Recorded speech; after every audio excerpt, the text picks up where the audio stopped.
From the horror of the murder wall, to being buried alive while yelling for help, to the worst possible death I can imagine, these are 4 of the worst tragedies in mountaineering history.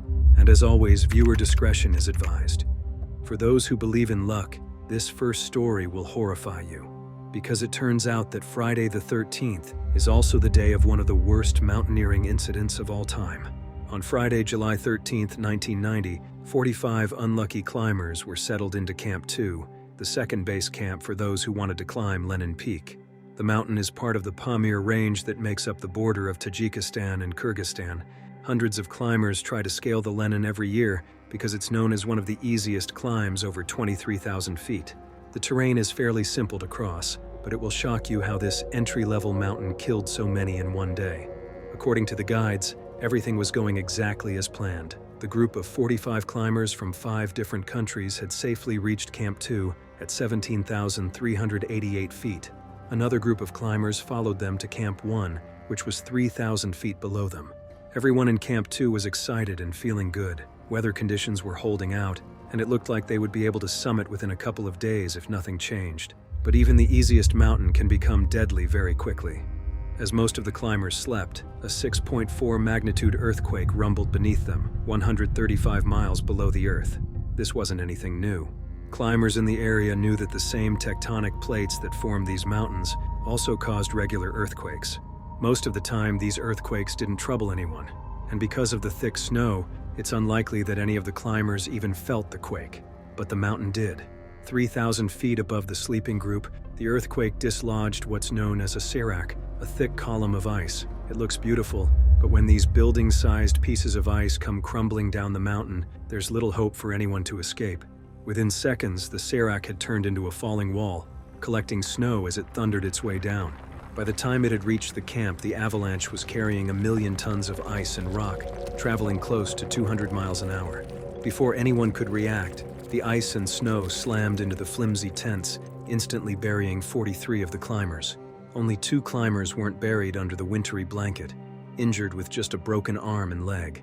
I don't know what's worse than getting hit by an avalanche, but for me, it's got to be the sounds of your friends buried deep in the snow as they called out for help.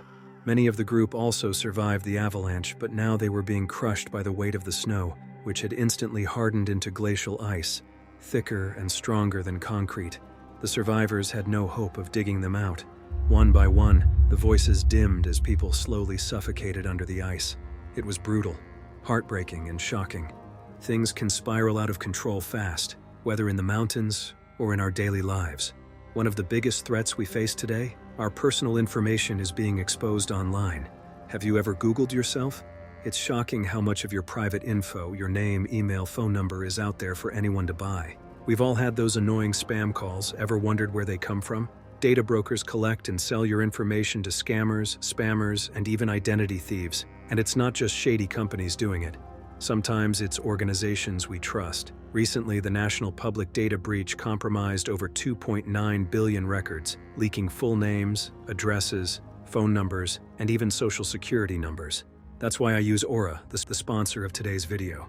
Aura helps protect me by identifying which data brokers have my info and automatically submitting opt-out requests. Cleaning up my digital footprint means fewer spam calls and better protection against hackers trying to access my accounts. I'm not leaving my personal information vulnerable, and you shouldn't either. Go to aura.com/extremeedge to try it for free for 2 weeks. The link's in the description. Back to the nightmare situation on Lenin Peak. Out of the original 45 climbers, the only 2 remaining had to be in a complete state of shock and panic, dealing with their own injuries and helplessly trying to see if anyone else was alive. Stumbling down the mountain, the 2 survivors somehow made their way to Camp 1, saying, "They're all dead."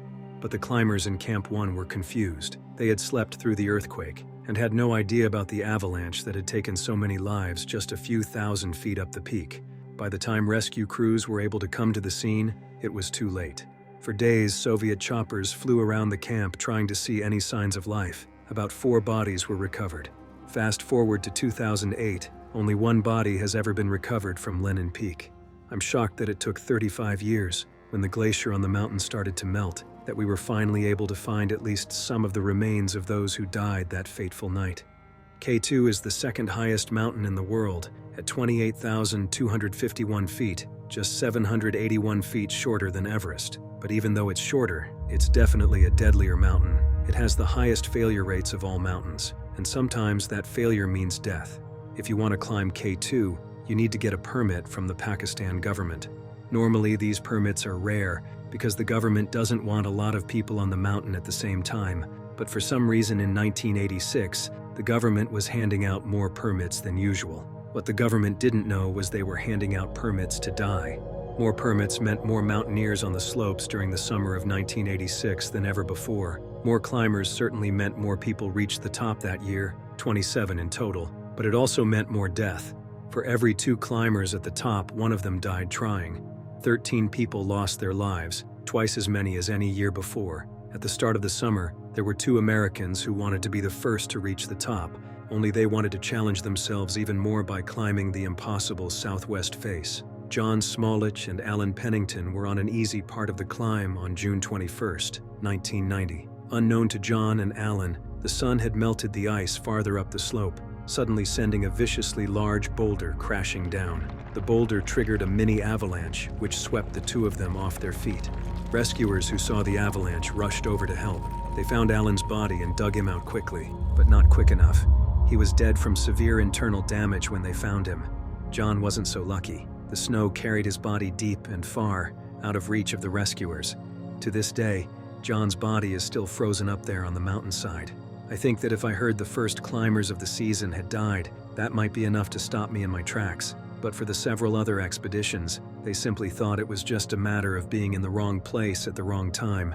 Little did they know that everyone on that mountain was in the wrong place at the wrong time. Just 3 days later, a married French couple, Maurice and Liliane Berard, reached the summit. Liliane even did the whole climb without using oxygen, becoming the first woman to stand on top of K2.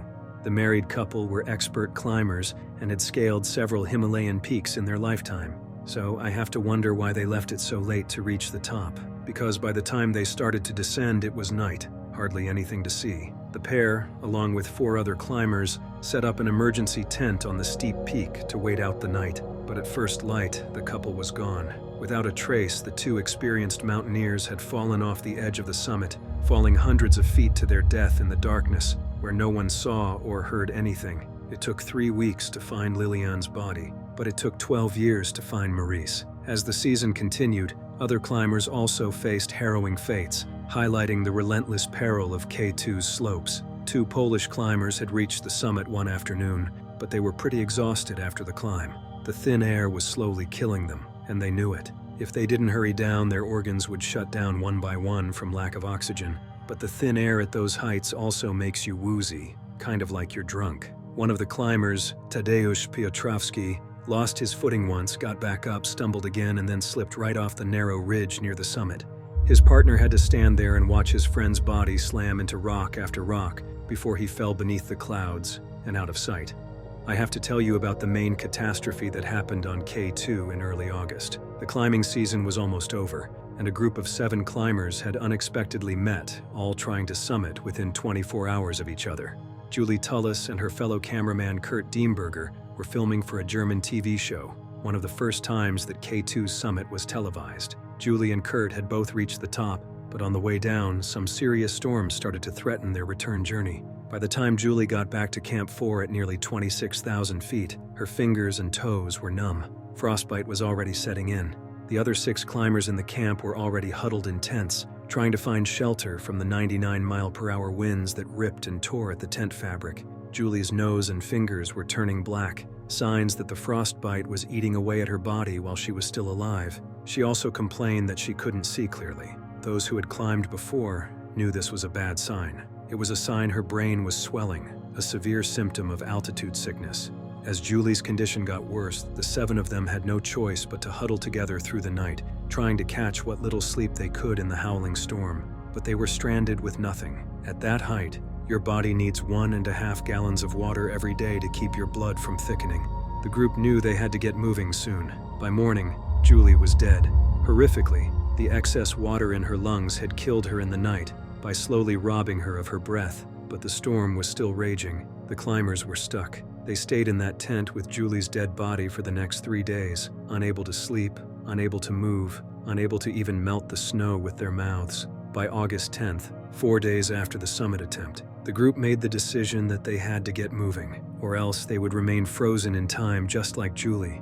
But during that 3-day wait, another climber, Alan Rouse, was nearly unconscious and delirious. He didn't know the difference between reality and dreams, and the climbers knew it was impossible to take him.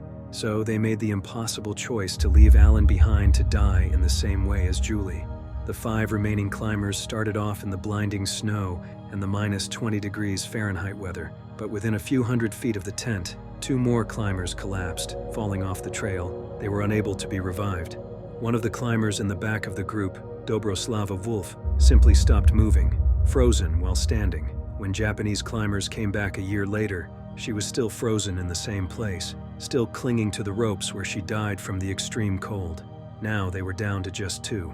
As the pair struggled to fight hallucinations, Kurt and Willie Bauer made it down to Camp 3 at 24,000 feet.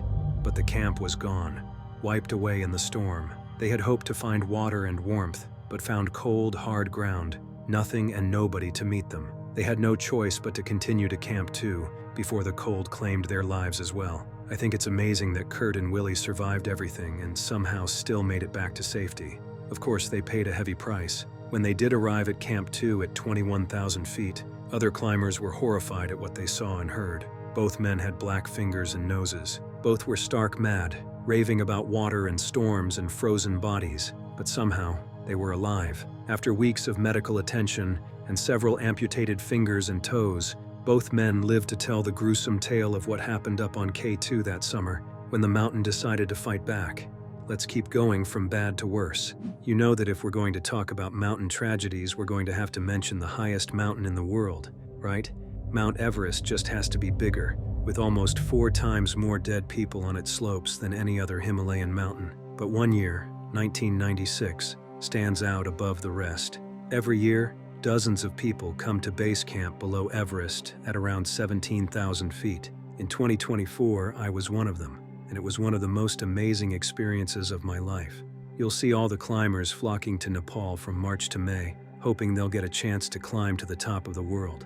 But the slopes are littered with the bodies of people who stood at base camp, hoping they would be the lucky ones. In 1996, 2 tour companies, Adventure Consultants and Mountain Madness, were each taking 8 climbers up to the top, and each group had 8 or 9 Nepalese Sherpas to carry the oxygen tanks, the tents, the ropes, and basically anything else you need to not die while trying the climb. Rob Hall and Scott Fisher were the tour guides for the companies. Both Rob and Scott knew the mountain well. They'd each led teams up to the top before. They knew the trails, they knew the dangers, and they were prepared for whatever might come. But this year, neither Scott nor Rob was prepared for what waited for them at the top. On May 10th, it looked like the conditions were just about perfect for the summit.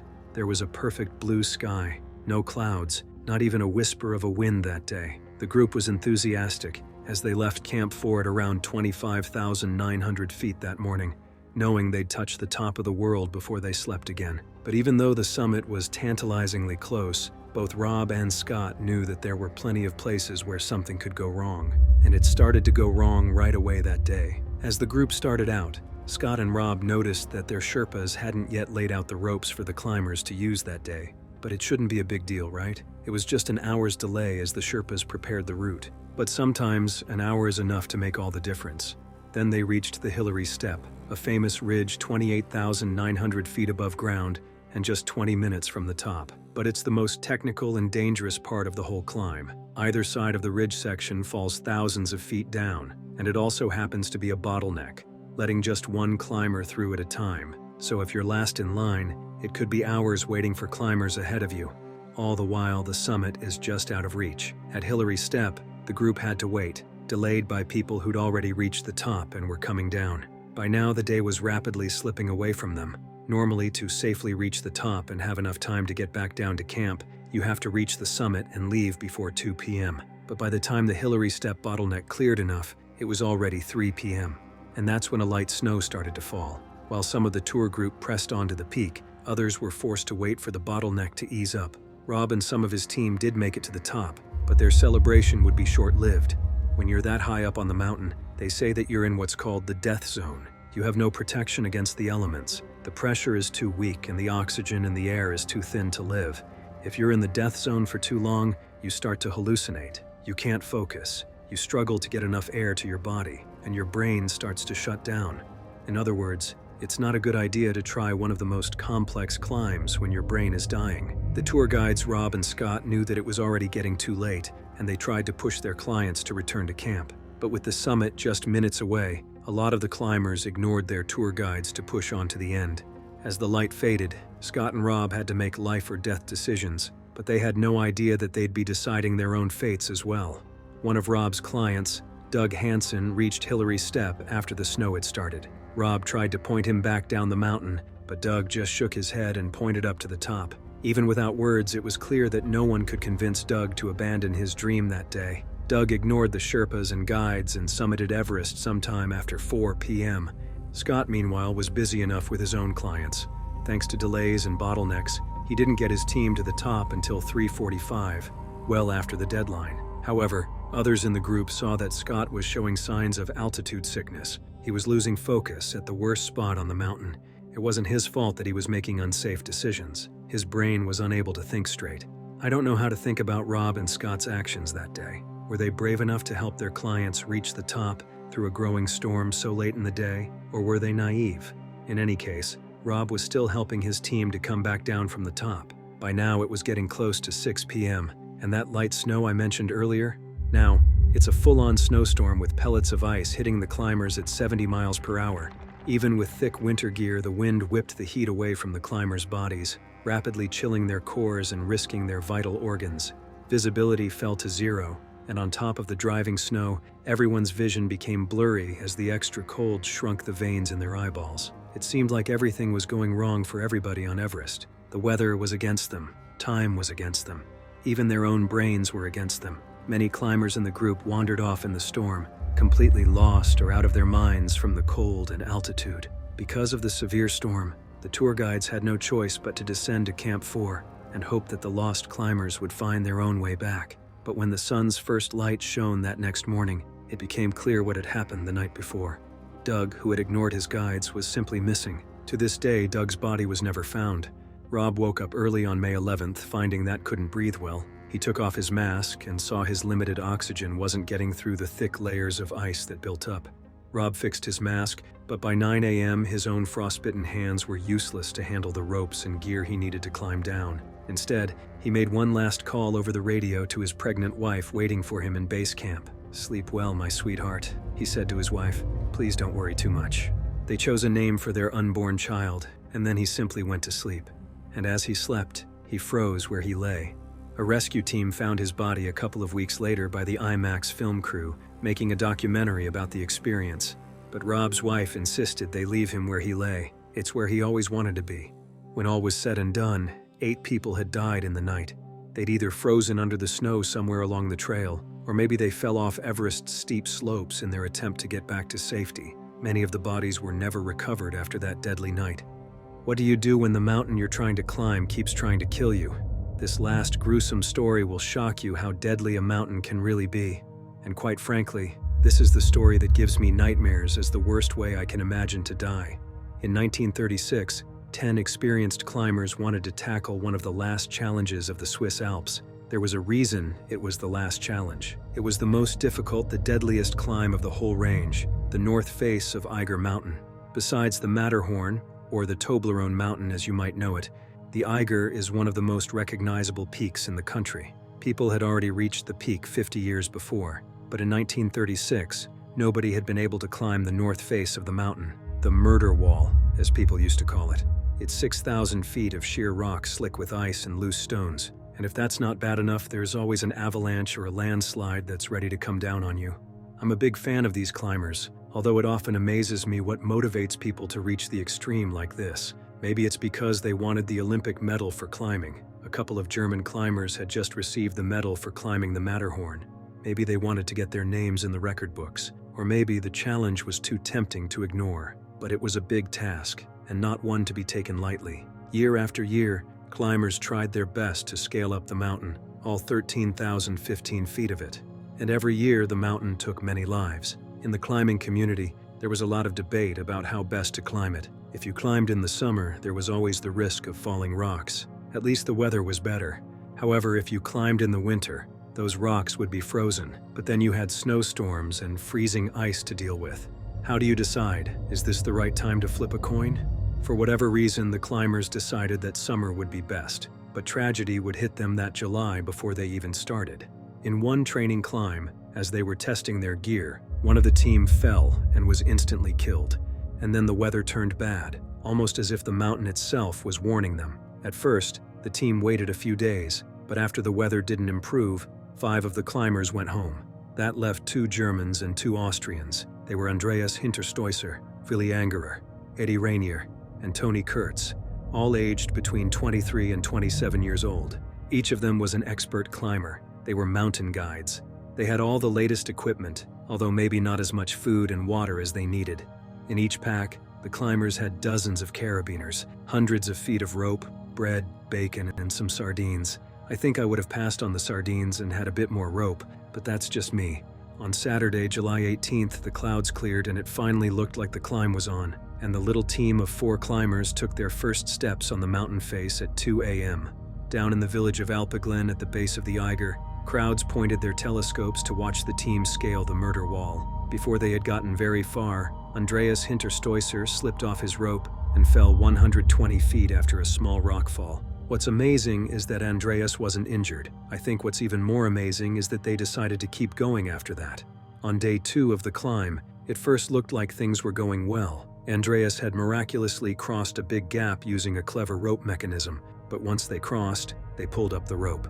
But what they didn't realize was that this would be their fatal error. Without warning, everything went from bad to worse. As the team looked up, they saw a barrage of rocks falling down toward them.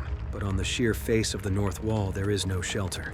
A rock hit Willi in the shoulder, drawing blood. At first, it didn't seem so bad, but the team decided to rest for another night to see how Willi felt in the morning. When the climbers woke up, Willi's injury was much worse than they first realized, so they decided to call it quits and head back down the cliff. But they soon discovered that retreat was going to be much harder than they thought. They couldn't back the way they'd come because their rope was gone. They had pulled it up not thinking they'd ever need it again. Instead, they were forced to take a risk and use ropes to descend off the cliff. But remember that this is 1936, and they don't have all the fancy equipment climbers have today. They simply tied ropes around the bodies and used the friction of the rope to slowly lower their bodies over the cliff's edge. It wasn't easy. The low clouds had frozen on the mountain, making every surface slick with a glaze of dangerous ice. Willi went first, but there wasn't enough rope for him to start, and this is when Andreas made another fatal mistake. He unclipped himself from the rope to give Willi slacker. But just as he did, a massive avalanche came down the face of the cliff and swept Andreas off, falling hundreds of feet to his death on the rocks below. The rest of the team had no time to react, as one by one the falling snow dragged the men off the mountain. Willi fell and smashed his head against a rock, killing him instantly. The weight of hundreds of pounds of wet snow pinned Eddie to the rock face, pulling him down while his rope choked any breath from his lungs. Eddie died within seconds as he was crushed to death by his own safety device. But somehow Tony was unhurt in the avalanche. Only now he was stranded at the end of his rope with his dead friends dangling beneath him, and with the clouds covering the view, nobody down below knew about the tragedy that killed 3 of his friends in one fell swoop. With a heavyweight threatening to pull him down, Tony had to make the terrible decision to cut the rope beneath him, sending Eddie and Willi's dead bodies tumbling into the void beneath him. After 3 days, those on the ground started to get worried. Nobody had seen the group for a long time. Rescuers decided to find out, but this is the craziest part of the story, because they found Tony, still alive, still helpless to move or climb either up or down. After days in the freezing weather, his entire hand and arm had completely frozen, and rescuers could not climb up to where he was. Instead, they threw him a rope, which took him 3 hours to tie around using his frozen, useless hand. Using this, the rescuers climbed up, but it wasn't enough. They came within a few feet of Tony's body. One of the rescuers, at a full stretch, was able to touch Tony's foot with his ice axe, but there was a thick knot in rope, a knot big enough that stopped their rope from passing through the looped metal clasp on Tony's gear. And because the rescuers were dangling from that rope, they couldn't just untie it. They were stuck. Tony begged for help, pleading for his rescuers to get him down, but the men couldn't do anything but watch Tony slowly lose consciousness again and again. After Tony accepted that they couldn't get to him, he took one last breath and said, "I can no longer go on." Tony fell unconscious and died, his frozen body tragically just a few feet away from safety. To make it through all that nightmare only to dangle a few short feet from safety is so incredibly devastating. It's the story that I personally think is one of the most tragic ways to die. It took expert climbers another few days to recover the bodies of the 4 men, and in honor of Andreas, they named a section of the climb the Hinterstoisser Traverse. 2 years later, the North Face would finally be conquered, but the tragedy is all anyone remembers about the murderous wall of Eiger Mountain. They say that every dead body that litters the slopes of the mountains around the world was once a motivated dreamer. I have to wonder if chasing your dreams means that you might sometimes be chasing a nightmare. Want to support the channel? Join for exclusive perks. Thanks for watching, and I'll see you in the next one. Stay bold and live brave.